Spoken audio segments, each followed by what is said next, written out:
How the Grinch Stole Christmas. For my little stinker from Daddy. Every Who down in Whoville liked Christmas a lot. But the Grinch, who lived just north of Whoville, did not. The Grinch hated Christmas the whole Christmas season. Now please don't ask why, no one quite knows the reason. It could be his head wasn't screwed on just right. It could be perhaps that his shoes were too tight. But I think that the most likely reason of all may have been that his heart was 2 sizes too small. But whatever the reason, his heart or his shoes, he stood there on Christmas Eve hating the Whos, staring down from his cave with a sour, grinchy frown at the warm lighted windows below in their town. For he knew every Who down in Whoville beneath was busy now hanging a mistletoe wreath.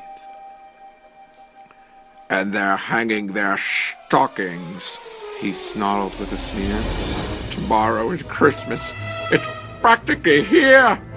Then he growled with his Grinch fingers nervously drumming. I must find some way to stop Christmas from coming. For tomorrow, he knew, all the Who girls and boys will wake bright and early. They'll rush for their toys, and then all the noise. That's one thing I hate. It's the noise. And the Whos, young and old, will sit down to a feast, and they'll feast, and they'll feast, and they'll feast.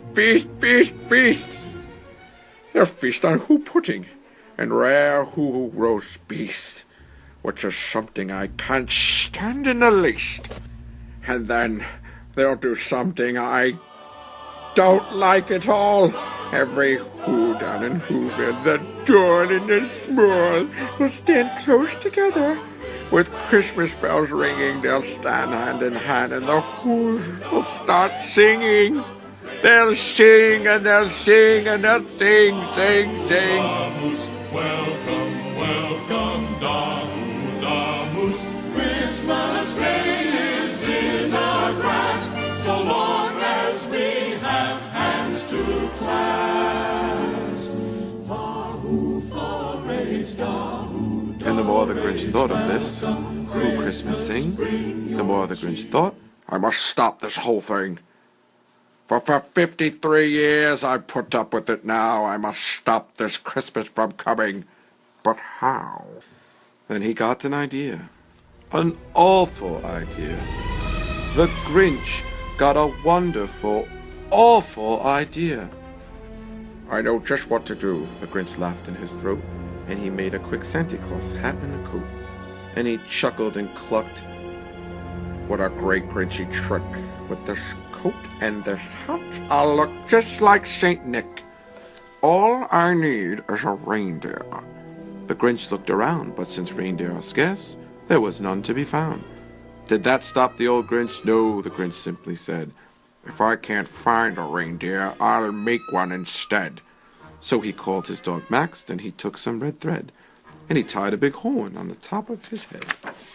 Then he loaded some bags and some old empty sacks on a ramshackle sleigh, and he hitched up old Max. Then the Grinch said, "Giddy up!"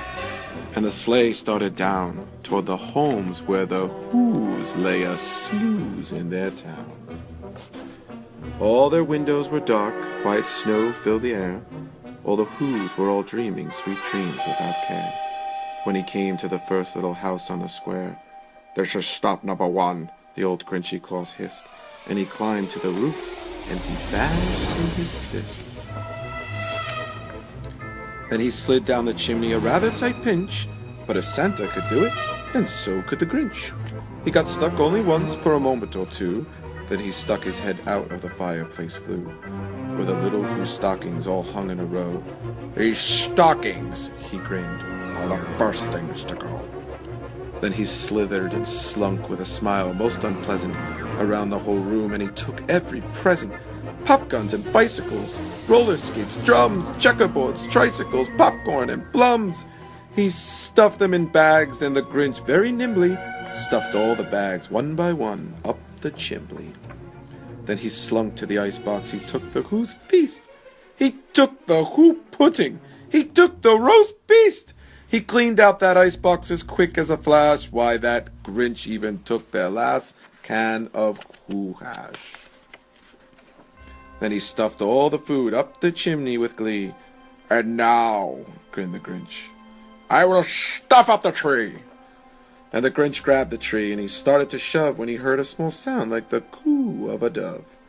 He turned around fast, and he saw a small Who, little Cindy Lou who was not more than 2. The Grinch had been caught by this tiny Who daughter, who got out of bed for a cup of cold water. She stared at the Grinch and said, Santa Claus, why? Why are you taking our Christmas tree? Why? But you know that old Grinch was so smart and so slick, he thought up a lie, and he thought it up quick. Why, my sweet little tot, the fake Santa Claus lied.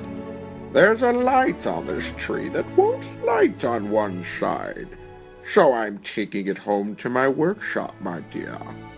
I'll fix it up there, then I'll bring it back here. And his fib fooled the child. Then he patted her head, and he got her a drink, and he sent her to bed.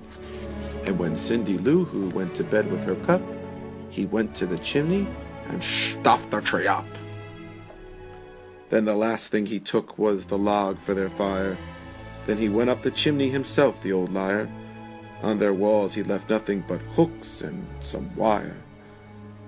And the one speck of food that he left in the house was a crumb that was even too small for a mouse. Then he did the same thing to the other Who's houses, leaving crumbs much too small for the other Who's mouses. Mr. Grinch, your heart's an empty hole. Your brain is full of spiders. You got garlic in your soul, Mr. Grinch. The 3 best words that best describe you are as follows, and I quote, stink, stank, stonk.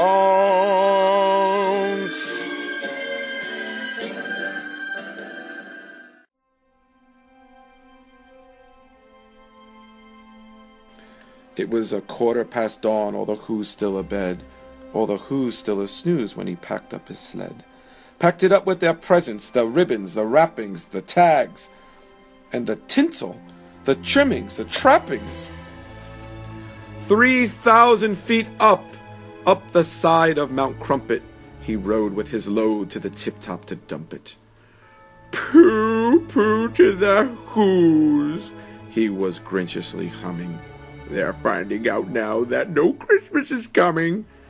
They're just waking up. I know just what they'll do. Their mouths will hang open a minute or two.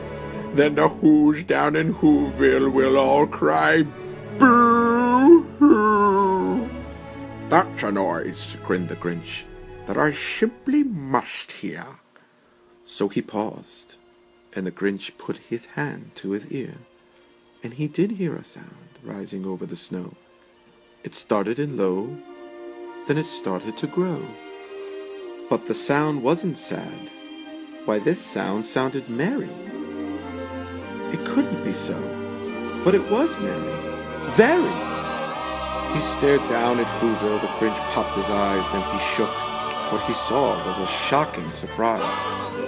Every Who down in Whoville, the tall and the small, was singing without any presents at all. He hadn't stopped Christmas from coming. It came. Somehow or other, it came just the same.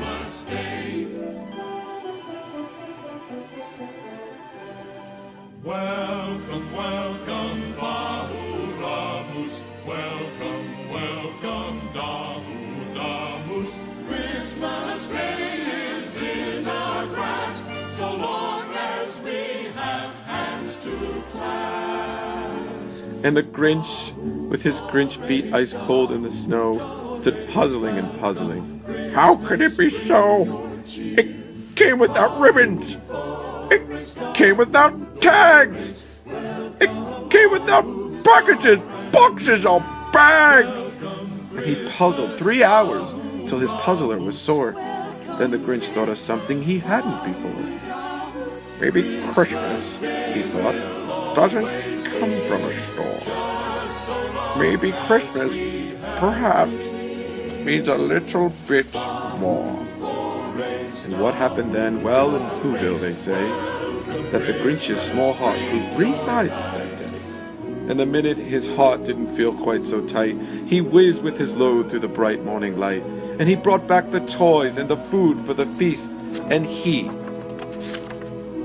himself, the Grinch, carved the roast beast. Merry Christmas, Stinker. I love you.